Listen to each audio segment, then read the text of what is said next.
क्या स्कोलियोसिस पंचकर्मा से ठीक हो सकता है? Answer is yes.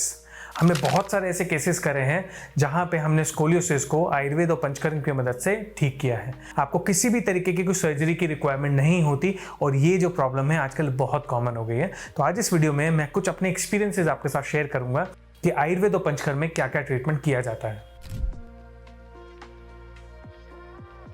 नमस्कार, मैं डॉक्टर अंकित अग्रवाल तुलसी आयुर्वेदा में मैं आपका स्वागत करता हूं। आज हम बात करेंगे आयुर्वेद और पंचकर्म में क्या क्या ट्रीटमेंट किया जाता है स्कोलियोसिस के लिए। सबसे पहले मैं कुछ ऐसे सिंपल हर्ब्स आपको बताना चाहता हूं जो आप स्कोलियोसिस में या आपको पेन है, स्वेलिंग है तो उसमें आपको लेना चाहिए। पहली चीज, अगर आपको दर्द बहुत ज़्यादा है तो आपको हार सिंगार के फूल और पत्ते लेने चाहिए। आपको उसका काढ़ा बना के लेना चाहिए। आपने हार सिंगार के 2 पत्ते और 4-5 फूल लेने हैं, उसको पानी में उबालना है। लगभग जब पानी आधा रह जाए तो उसको छान के पीना है। आप सुबह शाम खाली पेट अगर इसको पीते हैं तो आपके दर्द में काफ़ी ज़्यादा आपको रिलीफ मिलता है। दूसरी चीज़, अगर आपको स्वेलिंग ज़्यादा आती है तो आप एक काम करें, आप हल्दी की गांठ आप ले लीजिए। हल्दी की गांठ लेके आपको उसको पतला पतला काट लेना है। उसके साथ थोड़ा सा अदरक लेना है और थोड़ा सा रासना चूर्ण लेना है। आपको कहीं भी बड़े आराम से ये मिल जाएगा। आपने इसको लेना है, आपने इसका काढ़ा बनाना है। सुबह शाम आपको इसको पीना है खाली पेट, तो इससे भी आपको रिलीफ मिलेगा। अगर आपको दर्द और स्वेलिंग दोनों है तो आप इसमें हार सिंगार के पत्ते भी डाल सकते हैं। दोनों को मिक्स करके आप ले सकते हैं। अगर आपको बहुत ज़्यादा सेंसेशन है, नमनेस होती है, तो आपको आराम से दशांग लेप आपको बहुत आराम से अमेज़ॉन पे मिल जाएगा या कहीं पे भी आसपास किसी भी मेडिकल स्टोर से, आयुर्वेदिक स्टोर पे मिल जाएगा। आपने उस लेप को लेना है, तिल का तेल लेना है, उसको अच्छे से गर्म करना है। गर्म करने के बाद 1 चम्मच उस लेप को उसके अंदर डालना है। उसको पूरा पेस्ट बना के अपने कमर पे लगा देना है। लगाने के बाद एरंड के पत्ते से आपने उसको हल्का सा सेकना है और उसको गर्म उस पर लगा के थोड़ा सा ढक दीजिए उसको। आधे से 1 घंटा आप इसको रखते हैं तो इसमें आपके जो मसल्स हैं जो स्टिफ रहती हैं उसमें भी आपको काफ़ी आराम मिलता है। तो ये 3 ऐसे मेथड हैं जो आप यूज़ कर सकते हैं जहाँ पे आपको इन बेसिक हर्ब्स की वजह से काफ़ी हेल्प मिल सकती है। बट हमेशा ध्यान रखें, स्कोलियोसिस एक बड़ी बीमारी है। ये खाली इन हर्ब्स की वजह से ठीक बिल्कुल भी नहीं हो सकती। हाँ, आपको काफ़ी हद तक आराम मिल सकता है, बट बीमारी को ठीक करने के लिए आपको प्रॉपर ट्रीटमेंट रिक्वायर्ड है। जैसे कि हमारे पास ये एक पेशेंट आया था जिनको जब हमारे पास आए थे तो इनको ये बहुत सारी प्रॉब्लम थी। इनकी कमर झुकी हुई थी, MRI में बहुत सारी प्रॉब्लम्स इनकी आई हुई थी। जब हमने इनका ट्रीटमेंट शुरू किया, मेडिसिन भी स्टार्ट की और पंचकर्मा भी स्टार्ट किया। मेन चीज़ क्या होती है स्कोलियोसिस में, ये ध्यान रखना। पहली चीज, आपकी जो स्पाइन के पास जो मसल्स हैं वो बिल्कुल स्टिफ हो जाती है, टाइट हो जाती हैं, जो आपकी स्पाइन को वापस अपनी पोजीशन में नहीं आने देती। तो हमें पहले तो मसल्स पे काम करना है।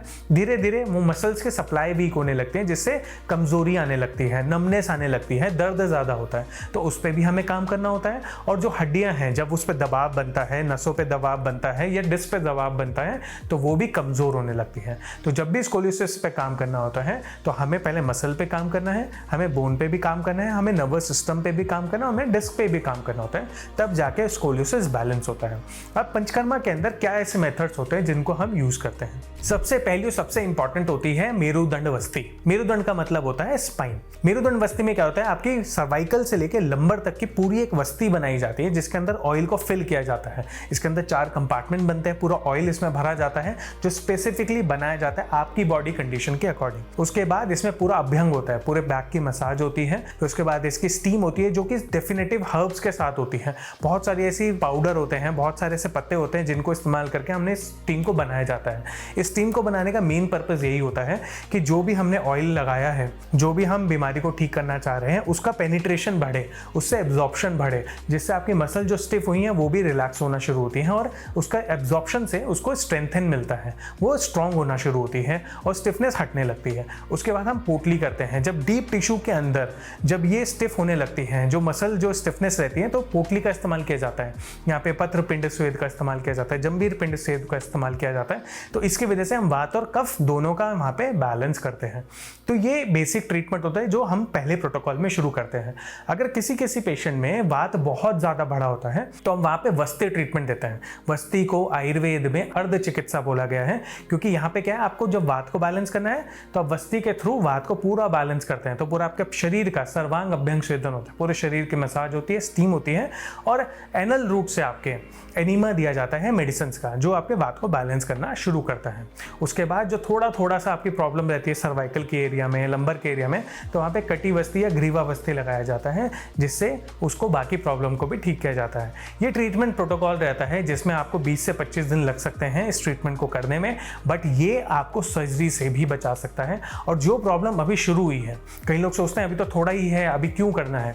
आप हमेशा ध्यान रखें, जब शुरुआत है बीमारी की तो उसको ठीक करना भी उतना आसान होगा। तो शुरुआत में ही अगर आप ट्रीटमेंट अच्छे से कर लेते हैं तो बीमारी को बिल्कुल ठीक किया जा सकता है। आजकल अर्ली एज में ये बीमारियां आ रही हैं।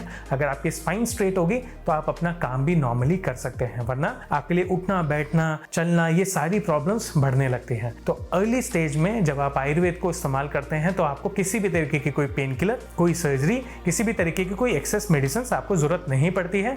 नेचुरली अपनी बॉडी को आप बिल्कुल ठीक कर सकते हैं। इस वीडियो को ज्यादा से ज्यादा लोगों तक शेयर करें जिनको स्कोलियोसिस की प्रॉब्लम है और जिनको सही ट्रीटमेंट अभी तक नहीं मिल पा रहा है। आप चाहें तो अपने नियर बाय किसी भी आयुर्वेदा सेंटर पे विजिट कर सकते हैं और ये ट्रीटमेंट ले सकते हैं, या आप हमारे पास देहरादून विजिट कर सकते हैं और अपने लिए ये ट्रीटमेंट ले सकते हैं, या आप हमसे ऑनलाइन भी कनेक्ट कर सकते हैं।